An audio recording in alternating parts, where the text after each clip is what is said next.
Billionaire chases a girl who stole his wallet, only to discover the truth that silences him. Billionaire chases a girl who stole his wallet, but what he finds breaks him.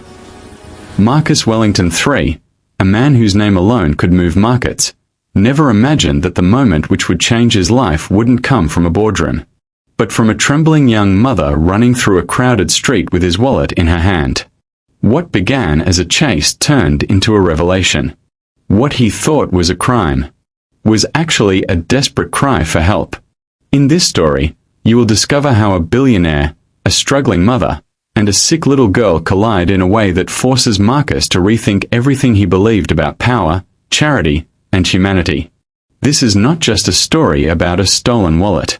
It's a story about fate, and the moment it breaks a man who once believed he could never be broken. Before we begin, please, kindly subscribe to this channel, like, comment and share. I'll be so happy if this story touches hearts all over the world. Marcus Wellington III had never run after anyone in his entire life. At 34 years old, with a net worth that could buy small countries and a reputation that made Fortune 500 CEOs nervous, he was accustomed to people running toward him, not away from him. Yet here he was, sprinting down Fifth Avenue in his $1,000 Italian leather shoes, his custom-tailored suit jacket flapping behind him like a cape, chasing after a girl who had just stolen his wallet. It had happened so fast. One moment he was stepping out of Bergdorf Goodman, his mind occupied with the upcoming board meeting that would determine the fate of his latest acquisition. The next moment, he felt the lightest brush against his side, so delicate he almost convinced himself he'd imagined it. But then his hand instinctively moved to his jacket pocket, and his heart dropped. The wallet was gone.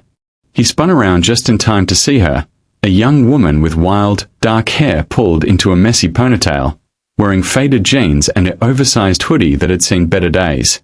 She was already 20 feet away, weaving through the afternoon crowd with practiced ease. Their eyes met for just a fraction of a second, and in that brief moment, Marcus saw something that surprised him. Not the hardened look of a career criminal or the desperate panic of someone caught in the act. Instead, he saw fear mixed with determination, and something else he couldn't quite name. Desperation, perhaps. Or despair. "Hey!" he shouted, his voice cutting through the ambient noise of the city. "Stop!" She didn't stop. If anything, she moved faster, her worn sneakers carrying her swiftly down the crowded sidewalk. Marcus cursed under his breath and took off after her, ignoring the startled looks from other pedestrians as the billionaire mogul abandoned all pretense of dignity and decorum. His mind raced as fast as his feet. The wallet itself wasn't particularly important. It held maybe $300 in cash, some credit cards he could cancel with a phone call, and his ID. What bothered him was the principle of the thing. Marcus Wellington didn't get robbed. He was the one who took over companies, who outmaneuvered competitors, who always came out on top. The idea that some common street thief could just bump into him and walk away with his property was unconscionable. But there was something else too. Something that nagged at the edges of his consciousness as he pushed through the crowd. That look in her eyes. That brief, electric moment when their gazes had locked. He'd spent his entire adult life reading people, assessing them, understanding what drove them. He could smell desperation in a boardroom from a mile away, could sense when a competitor was bluffing, could read a person's intentions in the set of their shoulders or the twitch of their hands. And what he'd seen in that girl's eyes wasn't the calculating coldness of a career criminal. It was something rawer, more primal. Survival. She darted left, cutting through a narrow alley between two buildings. Marcus followed without hesitation, his lungs beginning to burn from the exertion. He couldn't remember the last time he'd run like this. His personal trainer kept him in excellent shape, but that was controlled exercise in a climate-controlled gym, not a full sprint chase through the concrete jungle of Manhattan. The alley was dimly lit, lined with dumpsters and fire escapes. His expensive shoes slipped slightly on something he didn't want to identify, but he caught himself and kept going. She was faster than he'd expected, but he was taller, his legs covering more ground with each stride. He was gaining on her. She burst out of the alley onto a side street, immediately dodging to the right. A delivery truck honked angrily as she barely avoided collision, the driver shouting something obscene out his window. Marcus followed, raising an apologetic hand to the truck driver even as he kept his eyes locked on his target. "Just stop," he called out again, his voice more strained now. "I just want to talk." "Right, because that's what everyone wants to do with the person who just stole from them," his internal voice mocked. "Just have a nice chat." But it was true, in a strange way. Yes, he wanted his wallet back. Yes, he was angry about the theft. But more than that, he wanted to understand. He wanted to know why. He wanted to look into those eyes again and figure out what had driven her to do this. Marcus Wellington had built his empire on understanding people's motivations, on finding the hidden reasons behind their actions. This was just another puzzle to solve, another mystery to unravel.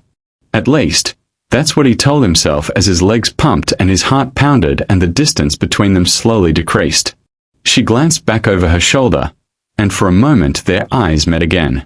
He saw surprise flicker across her face. She hadn't expected him to follow this far, to keep chasing. Most people in his position would have given up by now, would have simply called the police and reported the theft, would have gone about their day with nothing more than an annoying story to tell at dinner parties. But Marcus wasn't most people. When he committed to something, he saw it through to the end, no matter what. The girl's eyes widened, and then she did something completely unexpected. She turned left, heading straight towards Central Park. Marcus's lungs were screaming now, his perfectly styled hair falling into his eyes, sweat beginning to dampen the collar of his shirt. But he didn't stop. He couldn't stop. Something had taken hold of him, something beyond mere anger or indignation. It was as if the universe had thrown down a gauntlet, and his pride, that towering, unshakable pride that had carried him from the lower rungs of society to the absolute pinnacle of wealth and power, wouldn't let him back down. They entered the park, and the environment changed instantly. The hard concrete gave way to softer paths, the sounds of traffic fading into the more organic noises of nature in the heart of the city. The girl was heading toward the more wooded areas, where the paths became narrower and the crowds thinned out. Smart, Marcus thought grudgingly. Easier to lose someone in the maze of trails and trees. But he'd grown up in this city, had spent countless hours in this park as a teenager when he'd been running away from his own demons. He knew these paths, knew the shortcuts and the dead ends. And he was using that knowledge now, angling his trajectory to cut her off, to intercept her before she could disappear into the deeper sections of the park. She must have realized what he was doing because she suddenly veered off the path entirely, plunging into a section of trees that was technically off-limits to pedestrians. Marcus didn't hesitate, following her into the underbrush, branches catching at his expensive suit, leaves crunching under his feet. "This is insane," he muttered to himself, but he kept going. They emerged into a small clearing, and that's when it happened. The girl's foot caught on an exposed root, and she went down hard, sprawling across the ground. Marcus's instincts took over, and he lunged forward, finally catching up to her. His hand closed around her arm just as she tried to scramble back to her feet. "Got you," he gasped, his chest heaving, his entire body trembling from the exertion. She twisted in his grip, trying to break free, and for the first time he got a really good look at her face. She was younger than he'd initially thought, probably early 20s, with high cheekbones and full lips and eyes that were the most striking shade of green he'd ever seen. But it was the expression in those eyes that stopped him cold. Not anger or defiance or even fear. It was pure, unadulterated terror. "Please," she whispered, and her voice was hoarse, desperate. "Please, just let me go." "You stole my wallet," Marcus said, trying to catch his breath, but his words came out less accusatory than he'd intended. Up close, he could see details he'd missed before. Her clothes weren't just worn, they were threadbare, patched in places. Her face, though undeniably beautiful, was gaunt, with dark circles under her eyes that spoke of too many sleepless nights. Her hands, which she'd raised defensively, were calloused and bore the marks of hard physical labor. "I'll give it back," she said quickly, her eyes darting around as if looking for an escape route. "Just please, let me go." I'm sorry. I'm so sorry. She reached into her hoodie pocket and pulled out his wallet, thrusting it toward him with shaking hands. Marcus took it automatically, his fingers brushing against hers. They were cold, he noticed. Despite the relatively warm autumn day, her hands were ice cold. He should have let her go then. He had his wallet back. He'd proven his point, had satisfied his pride. The logical thing to do would be to release her, maybe call the police, and go back to his regularly scheduled life of board meetings and business acquisitions and everything else that filled his days. But he didn't let go. Because as he held his wallet in one hand and her arm in the other, something clicked in his mind. He opened the wallet and quickly counted the cash. All $300 was still there.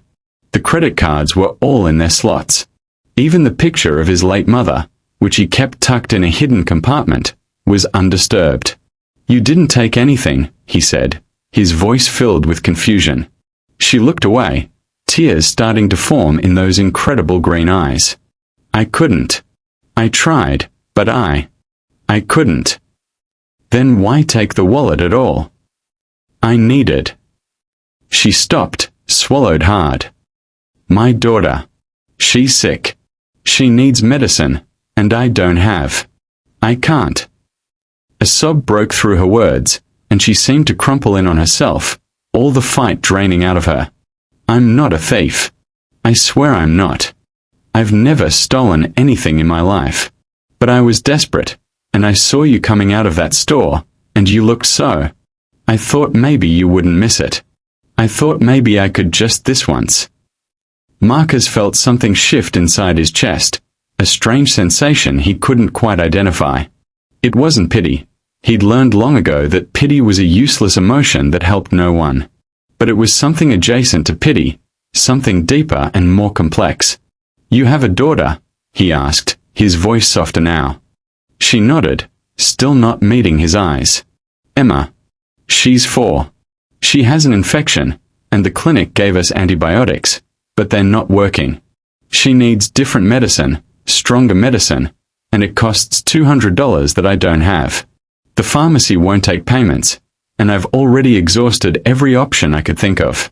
I've been working 2 jobs, but my hours got cut, and the rent was due, and I had to choose between keeping a roof over our heads and getting her the medicine. And I chose the roof because I thought maybe she'd get better on her own, but she's not getting better, she's getting worse, and I'm running out of time. The words tumbled out of her in a rush, like a dam breaking, years of stress and fear and desperation pouring out all at once. And Marcus, who prided himself on his ability to remain emotionally detached in any situation, felt his carefully constructed walls beginning to crack. What's your name? He asked quietly. She finally looked up at him, confusion replacing some of the fear in her eyes. Why does it matter? Because I'd like to know the name of the person I'm helping. Her eyes widened. What? Marcus released her arm and pulled out his phone. Your daughter needs medicine, right? What kind and from which pharmacy? I don't understand. It's not a complicated question, he said, but there was no harshness in his tone now. What medicine does Emma need, and where can I get it? Amoxicillin clavulinate, she said slowly, as if testing whether this was real or some kind of cruel joke. The prescription is at the CVS on West 72nd. But why would you? Because I can, Marcus interrupted. He pulled up his assistant's number and hit call. Sarah picked up on the first ring, as she always did. Sarah, I need you to call the CVS on West 72nd and pay for a prescription. Patient name is... He looked at the girl expectantly. Sarah, she whispered. Sarah Mitchell. But this is... Sarah Mitchell, Marcus repeated into the phone. It's for her daughter. Pay for whatever prescription they have ready, and then arrange for a messenger to deliver it immediately too. He looked at Sarah again. What's your address? Sarah stared at him like he'd grown a second head. Are you serious? I don't make jokes about serious matters, Ms. Mitchell. Your address. She rattled off an address in one of the less affluent neighborhoods in Queens, her voice still filled with disbelief. Marcus repeated it to his assistant, who took it down without question, one of the many reasons why Sarah was so good at her job. She never questioned his decisions, no matter how unusual they might seem. "Got it, Mr. Wellington," Sarah said crisply. "I'll have the prescription delivered within the hour. Is there anything else you need?" "Cancel my afternoon meetings. Something's come up." "Of course, sir." Marcus ended the call and looked back at Sarah Mitchell, who had tears streaming down her face now, her hand pressed to her mouth. "I don't understand," she sobbed. "Why are you doing this? I tried to steal from you. I'm a thief." "No," Marcus said firmly. "You're a mother who was desperate to save her child. There's a difference." He paused, something occurring to him. "When was the last time you ate?" The question seemed to catch her off guard. This morning. I had some crackers." "Crackers?" Marcus repeated flatly. "And before that?" She didn't answer, which was answer enough. Marcus felt that strange sensation in his chest intensify. He'd been poor once, a lifetime ago. He'd known what it was like to go to bed hungry, to make impossible choices, to feel the grinding, soul-crushing weight of poverty pressing down on every aspect of your life. He'd clawed his way out of that pit through a combination of intelligence, ruthlessness, and sheer force of will. But he'd never forgotten what it felt like to be down there, looking up at a world that seemed impossibly out of reach. "Come on," he said, gesturing toward the path. "What? Where?" "We are going to get you something to eat." "I can't. I need to get back to Emma. She's with my neighbor, but Mrs. Chen can only watch her until 4, and—" "What time is it now?" Marcus checked his watch. 2:30. "The medicine will be delivered by 3:30 at the latest. We have time to get you a proper meal. When was the last time your daughter ate?" Sarah's face crumpled again. "She had oatmeal this morning. And some apple juice. I was going to make her mac and cheese for dinner, but—" She trailed off, the implication clear. If she hadn't gotten money somehow, there would be no dinner. Marcus made a decision. "Sarah, we need to talk. But first, you need to eat something substantial, and I need to sit down before my legs give out because I'm clearly not as young as I used to be." He started walking toward the path, and after a moment's hesitation, Sarah followed. They walked in silence through the park, Sarah keeping a careful distance as if she still expected him to change his mind and call the police. Marcus used the time to try to process what he was doing and why. This wasn't like him. He was generous with his wealth, sure. He had entire foundations dedicated to various causes, wrote checks to charities without blinking, even had a program that provided college scholarships to underprivileged students. But those were all at arm's length, carefully managed by boards and committees. He didn't get personally involved. He didn't chase down pickpockets and buy them lunch and arrange for medication for their sick children. Yet here he was, doing exactly that, and he couldn't quite explain why, even to himself. They exited the park and Marcus led them to a small cafe he knew, the kind of place that was tucked away from the main tourist areas, frequented mostly by locals. The owner, a gregarious Italian man named Antonio, greeted Marcus with genuine warmth. This was one of the few places Marcus could go where he was treated like a regular person rather than a walking dollar sign. "Marcus, my friend, where have you been?" Antonio embraced him enthusiastically, then noticed his disheveled appearance. "What happened to you? You look like you've been wrestling with bears." "Something like that," Marcus said with a tired smile. "Antonio, this is Sarah. We need a table, please, and she's going to order whatever she wants."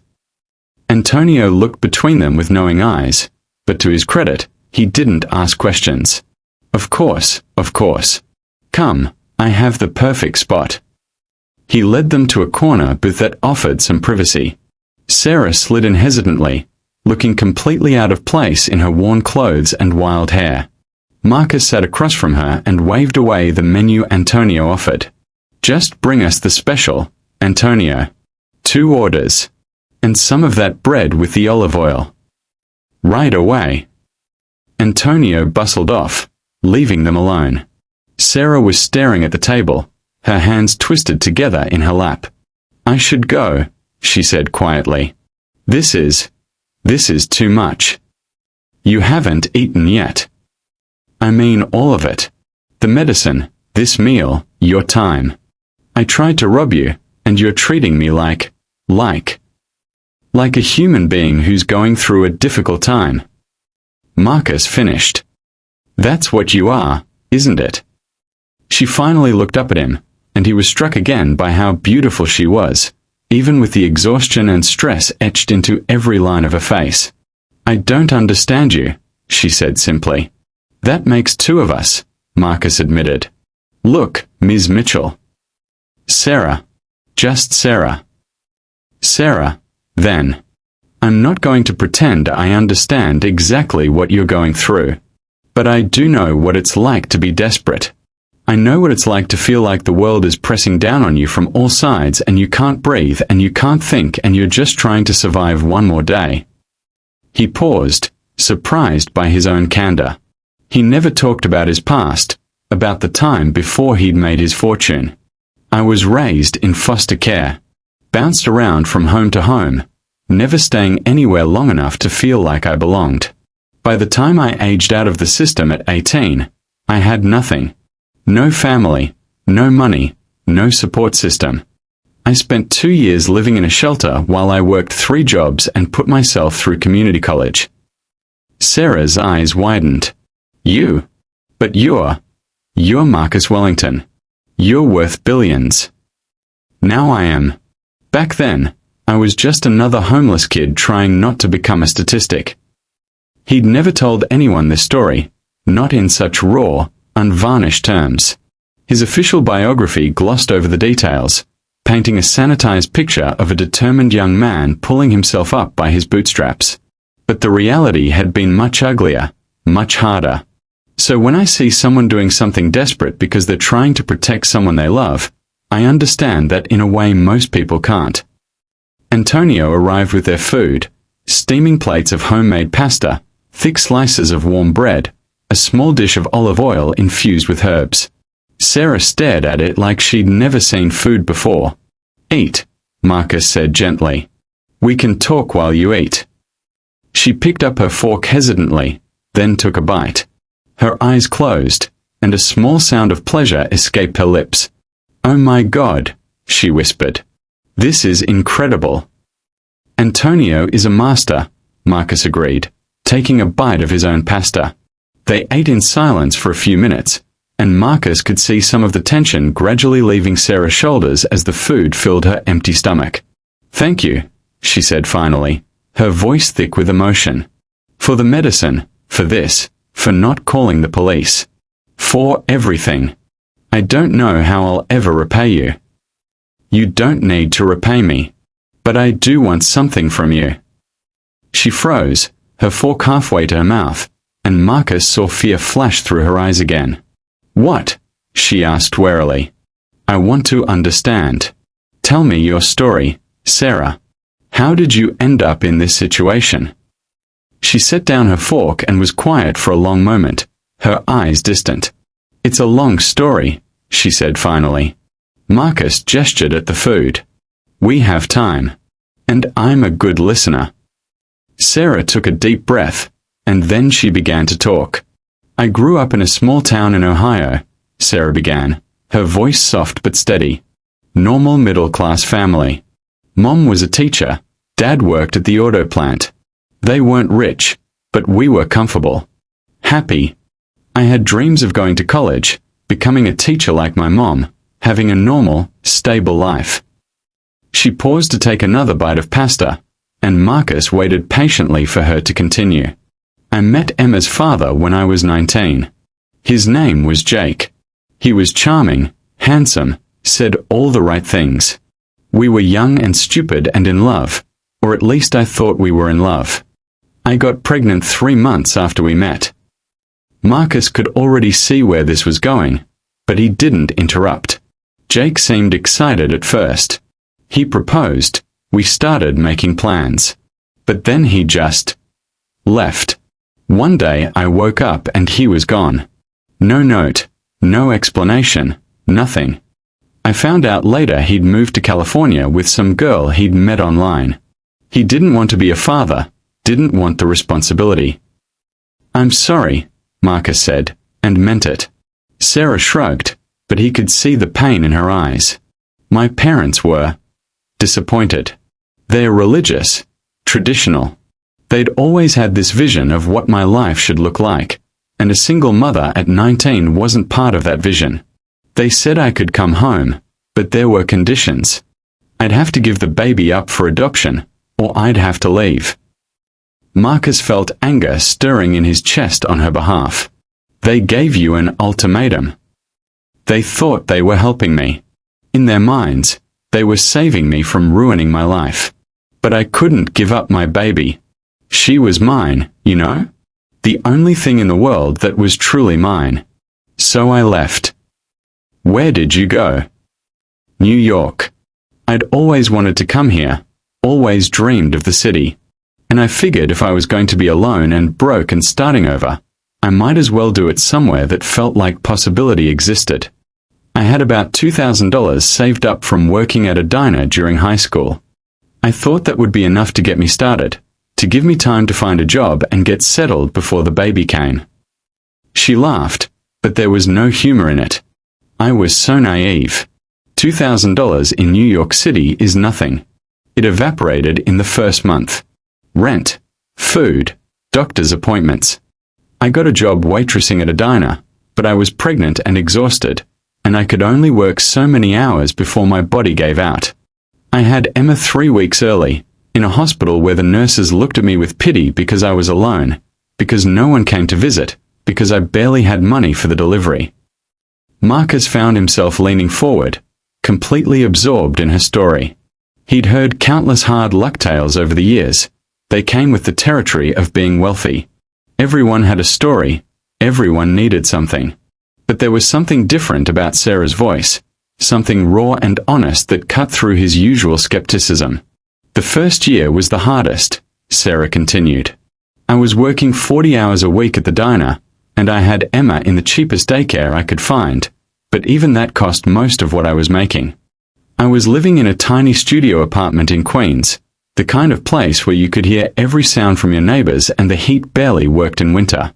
But Emma was healthy and happy, and I told myself that was all that mattered. What changed? Marcus asked. Nothing changed, really. That's the problem. Life just kept happening.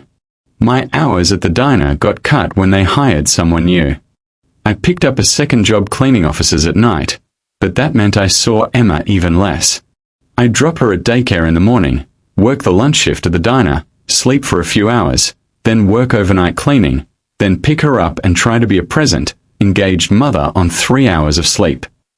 She rubbed her eyes, and Marcus realized she was probably running on about that much sleep right now. I managed to keep that schedule for about 2 years.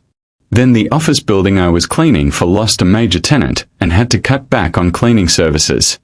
I lost that job.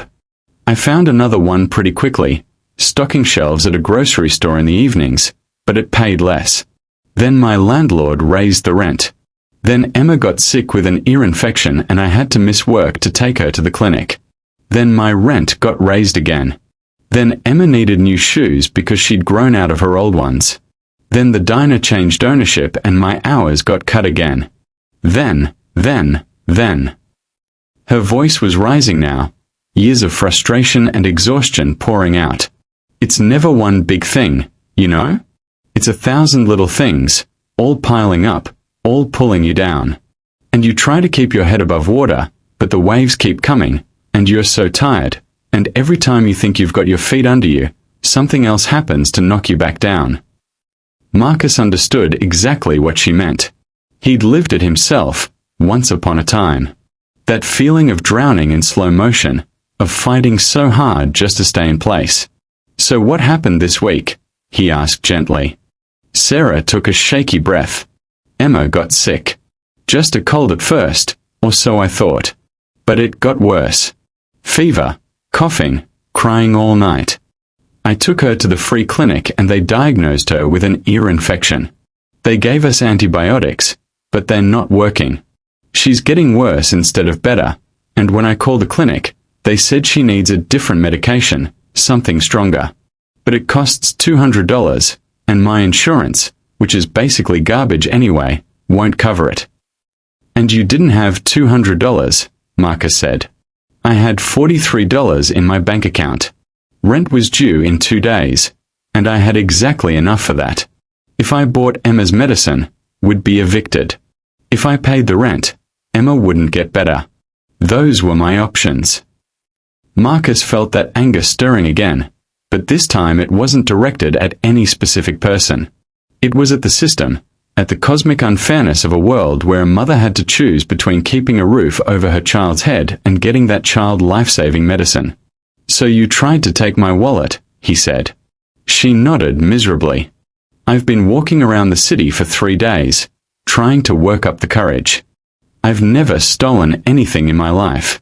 My mom raised me to be honest, to work hard, to earn what I have. But I was desperate.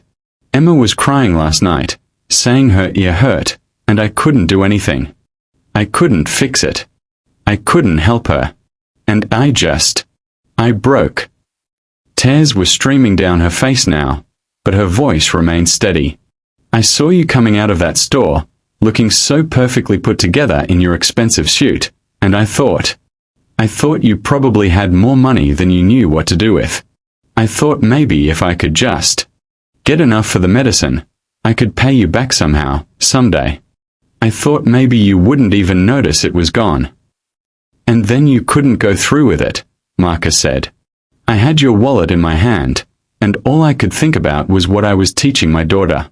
What kind of example I was setting.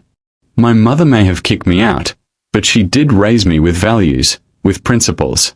And stealing, even to save Emma, violated everything I believed about myself.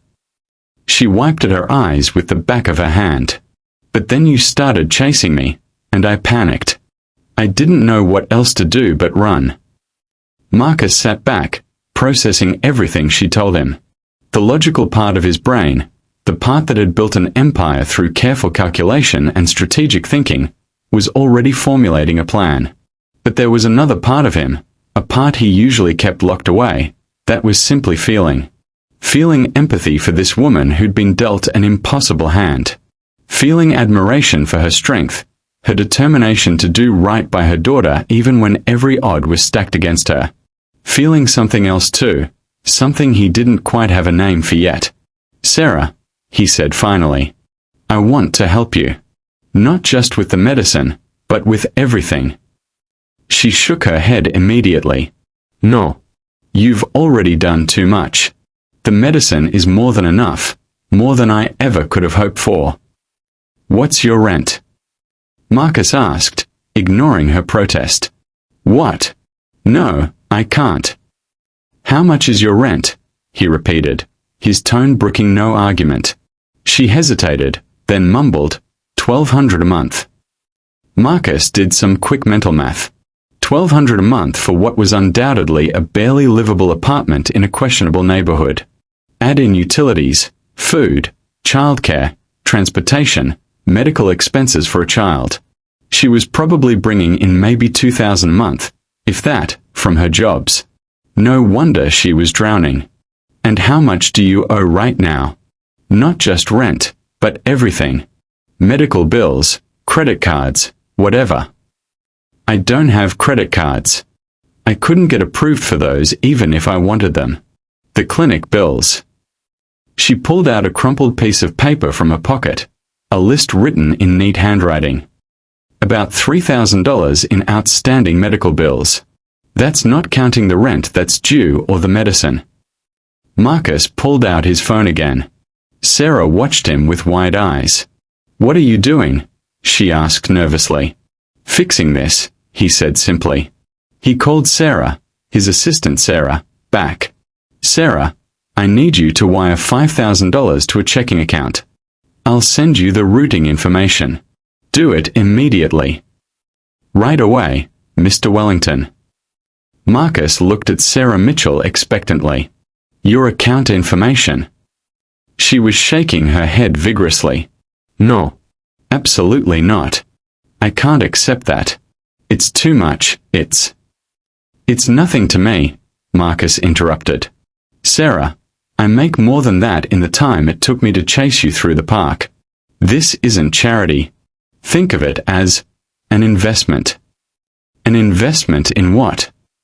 In you. In Emma. In the possibility that maybe the universe works out sometimes. He leaned forward. You tried to steal from me because you were desperate to save your daughter. You had my wallet in your hands and you couldn't go through with it because of your principles. That tells me everything I need to know about your character. You're not a thief, Sarah. You're a good person who's been backed into an impossible corner by circumstances beyond your control. But I don't understand why you would do this for a stranger. Marcus was quiet for a moment, trying to find the right words. Because I know what it's like to have the world tell you that you don't matter, that you're disposable. Because I know what it's like to be hungry and scared and desperate. Because I was given a chance once, by someone who saw potential in me when no one else did, and it changed everything. He paused. And because I can. I have more money than I could spend in 10 lifetimes. What good is it if I can't use it to help someone who actually needs it? Sarah was crying again, but this time they seemed to be tears of relief rather than despair. I don't know what to say. Say you'll give me your account information so I can wire you the money. Say you'll pay your rent and your medical bills and buy Emma whatever she needs. Say you'll take care of yourself and your daughter and stop running yourself into the ground. Marcus softened his tone. Say you'll let me help. She stared at him for a long moment, searching his face for what? Ulterior motives? Hidden agendas? But Marcus had none. This was perhaps the purest thing he'd done in years, an act of kindness with no expectation of return, no strategic advantage, no calculated benefit. It was just human. Finally, Sarah nodded and recited her account information, which Marcus relayed to his assistant. When he hung up, Sarah was looking at him with an expression he couldn't quite read. Thank you, she whispered. I don't know how I'll ever repay you, but I promise I will. Somehow, someday, I'll find a way to pay you back. You don't need to, Marcus said again. But if you insist on repaying me, then do it by taking care of Emma. Do it by building a good life for yourself and for her. Do it by being happy. They finished their meal in companionable silence, the tension that had filled the air gradually dissipating.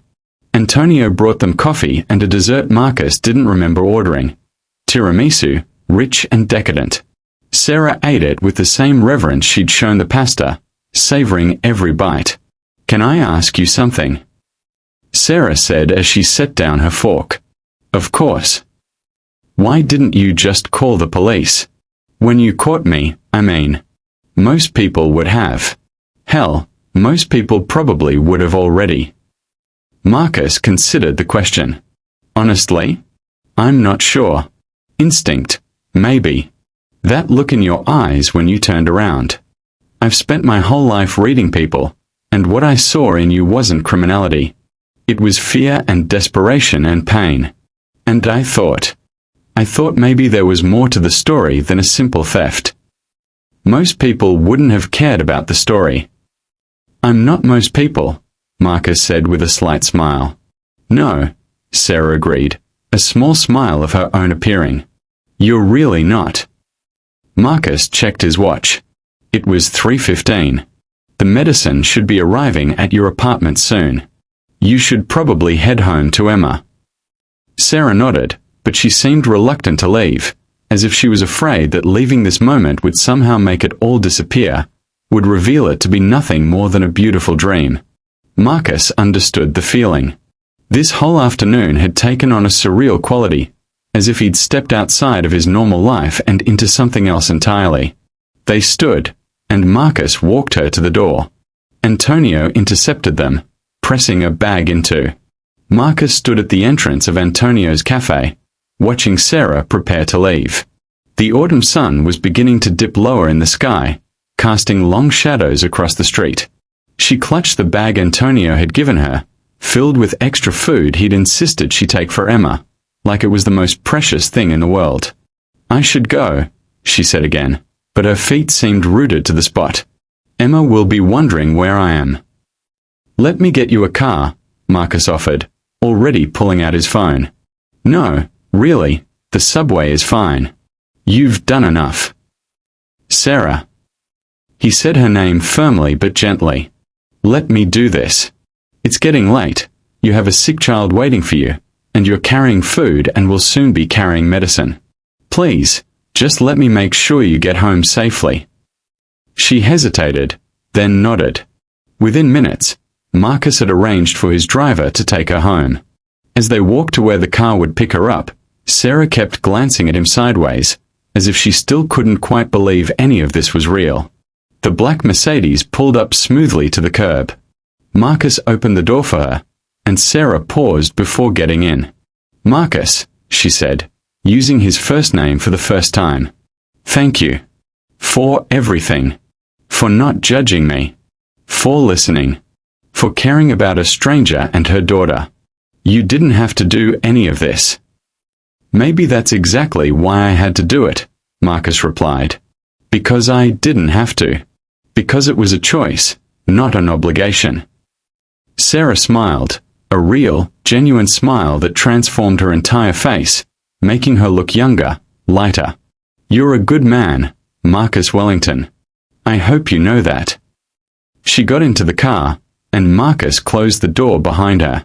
He watched the Mercedes pull away into traffic, carrying Sarah back to her daughter, back to her life. He stood there on the sidewalk for several minutes after the car disappeared, feeling strangely empty now that she was gone. His phone buzzed. A text from his assistant. "All transfers complete. Is there anything else you need, sir?" Marcus stared at the message for a long moment before typing back, "No, that's all for today. Thank you, Sarah." He started walking, not back to his office where he should have been hours ago, but just walking through the city streets as the afternoon turned to evening. His mind was racing, replaying the entire afternoon, trying to understand what had just happened and why it felt so significant. 3 weeks passed. Marcus threw himself back into his work with his usual intensity, but something had shifted inside him. He found himself thinking about Sarah and Emma at odd moments, during board meetings, while reviewing quarterly reports, late at night when he couldn't sleep. He wondered if Emma had recovered. He wondered if Sarah had paid her bills. He wondered if they were okay. He'd given his assistant strict instructions not to check up on them.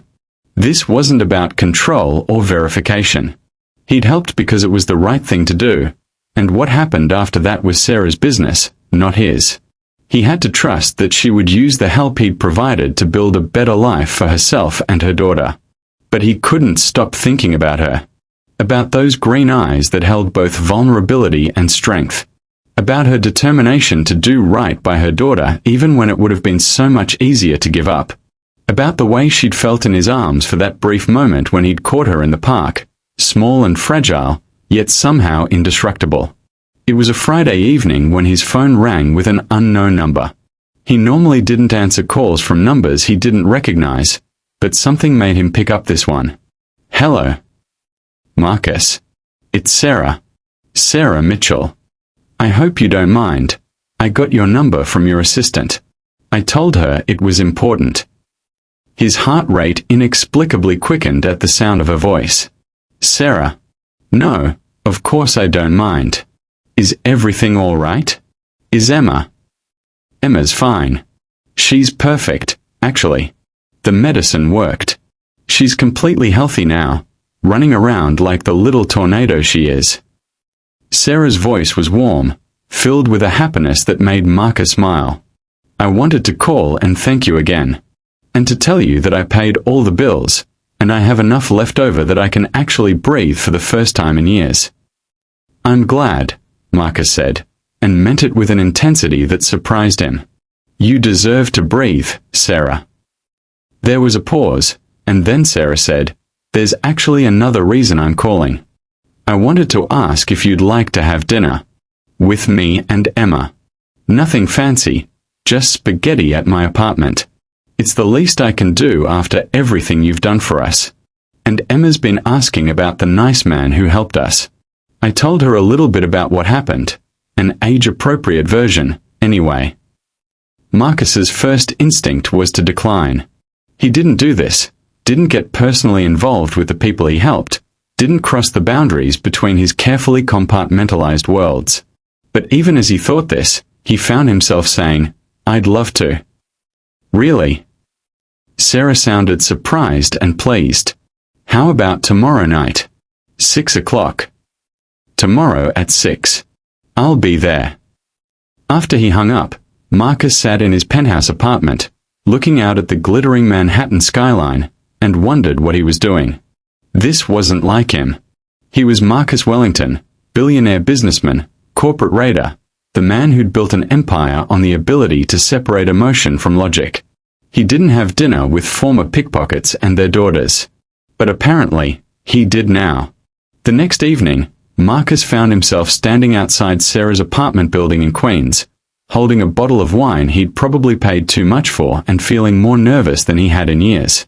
The building was exactly as he'd imagined. Old, worn, but not completely run down. The kind of place where working-class families lived paycheck to paycheck, where everyone knew their neighbor's business, where the American dream felt simultaneously close and impossibly far away. He climbed the stairs to the third floor and knocked on apartment 3C. The door opened immediately, and there was Sarah, looking completely different from the desperate, exhausted woman he'd chased through the park. She'd gained a little weight, healthy weight that filled out her face and softened the sharp angles of her cheekbones. Her hair was clean and styled, falling in soft waves around her shoulders. She wore jeans and a simple green sweater that matched her eyes, and she was smiling. "You came," she said, stepping back to let him in. "Of course I came. I said I would." The apartment was small, tiny, really, but it was clean and warm and filled with signs of life. Children's drawings covered the refrigerator. A pile of toys sat in one corner. The furniture was old and mismatched, but everything was neat and cared for. It smelled like tomato sauce and garlic and home. "Emma," Sarah called. "Come meet our guest." A small girl appeared from around the corner, peeking shyly from behind her mother's legs. She had Sarah's green eyes and dark hair, but her face was rounder, sweeter, entirely her own. She clutched a stuffed rabbit to her chest.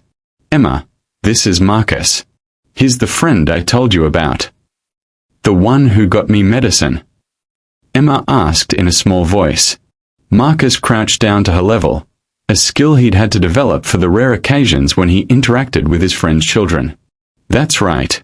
How are you feeling?" "Good. My ear doesn't hurt anymore. Do you want to see my rabbit?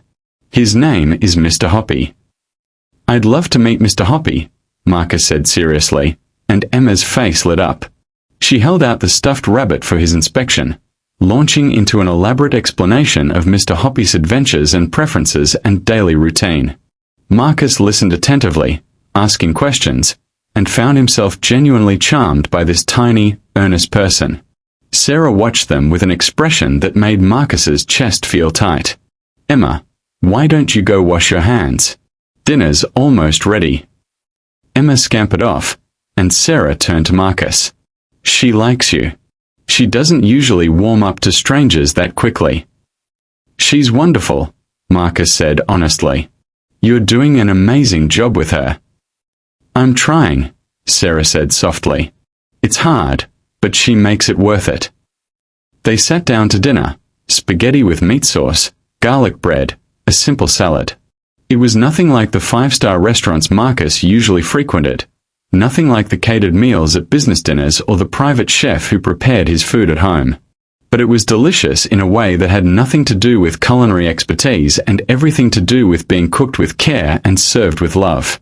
Emma chatted throughout the meal, telling Marcus about her preschool and her friends and the cat she'd seen in the alley.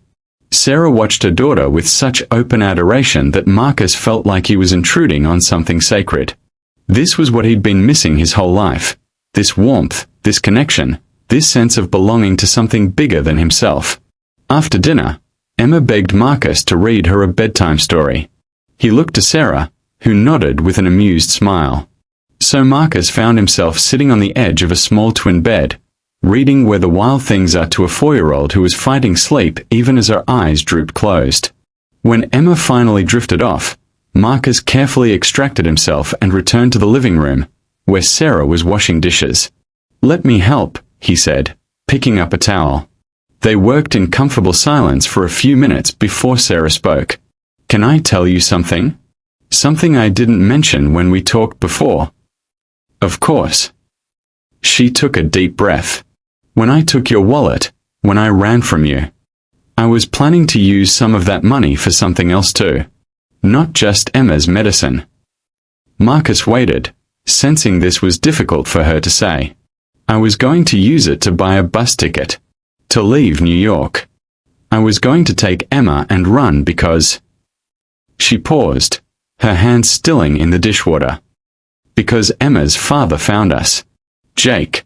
He showed up 2 weeks ago, saying he wanted to be part of her life. But he didn't look right, Marcus. He looked sick, desperate. I think he's using drugs. And he said if I didn't let him see Emma, he'd go to court, fight for custody. He said awful things about me, about how I was an unfit mother because I could barely afford to feed her." Marcus felt rage building in his chest. Can he do that? Get custody? "I don't know. Probably not, legally. But the court process would cost money I don't have. And even the threat of it, the idea that he could take her from me." Sarah's voice broke. "That's when I hit my breaking point. That's when I decided I'd do anything, even steal, to protect her. I was going to take that money, buy 2 bus tickets to somewhere far away, and disappear." "Sarah," Marcus said gently, "why didn't you tell me this before?" "Because it sounds crazy. Because I didn't want you to think I was asking for more help. Because I was ashamed." She turned to face him, tears streaming down her face. "But I realized tonight, watching you with Emma, seeing how kind you are, that I can't keep running. I can't keep making decisions out of fear. If Jake tries to take her, I need to fight. But I don't know how." Marcus set down the dish towel and took Sarah's hands in his. They were still damp from the dishwater, still cold like they'd been that first day. "You're not alone in this," he said firmly. "I know the best family lawyers in the city.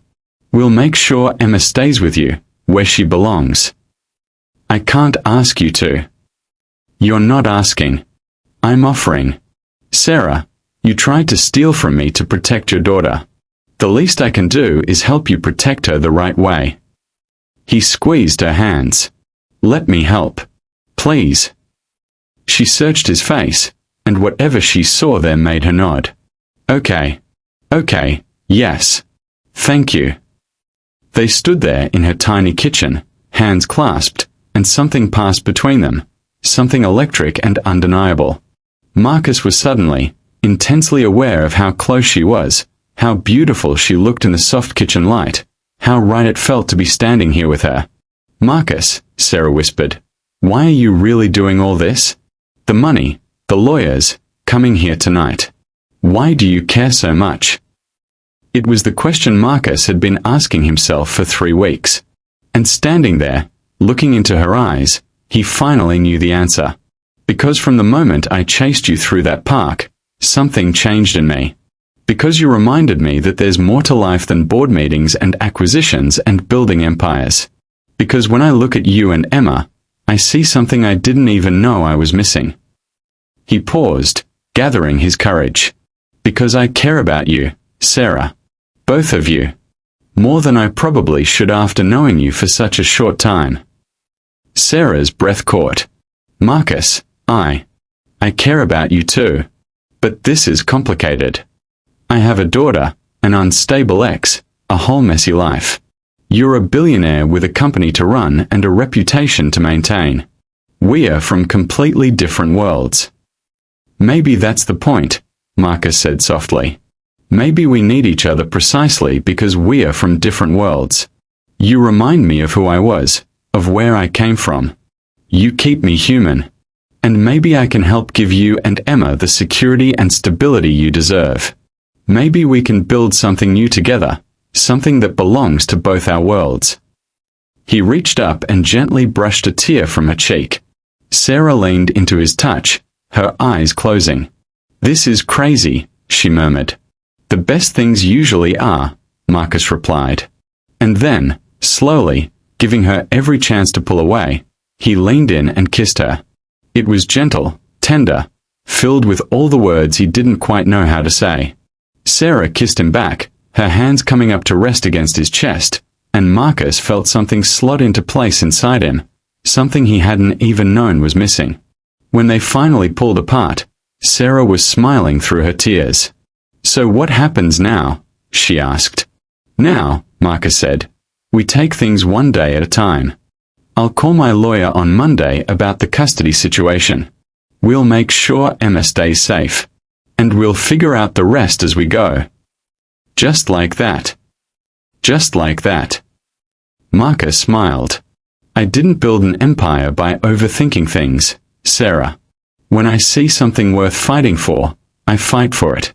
And you and Emma are worth fighting for. Sarah laughed, a sound of pure joy. 3 weeks ago, I tried to steal your wallet. Now you're kissing me in my kitchen and promising to fight legal battles for me. This is the strangest thing that's ever happened to me. Get used to strange, Marcus said with a grin. Something tells me our life together is going to be full of surprises.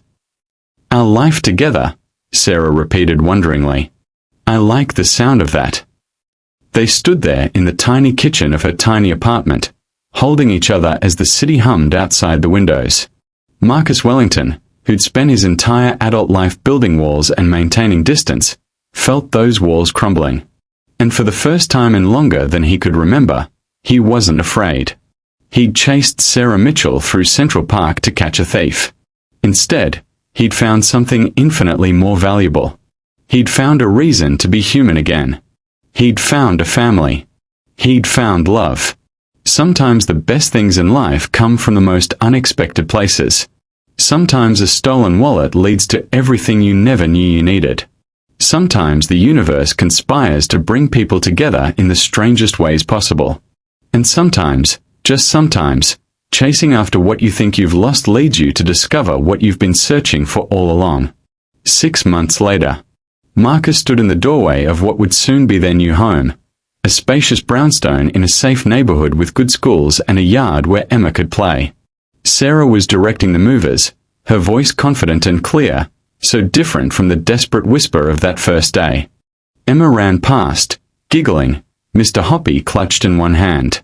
She'd taken to calling Marcus Dad, a compromise she'd invented herself. The custody battle with Jake had been mercifully brief. One look at his record and current situation, and the judge had terminated his parental rights entirely. Emma was safe. They were all safe. Sarah caught his eye and smiled, that brilliant smile that still made his heart skip a beat. She walked over and slipped her hand into his. Ready for this? She asked. Marcus looked at the life they were building together.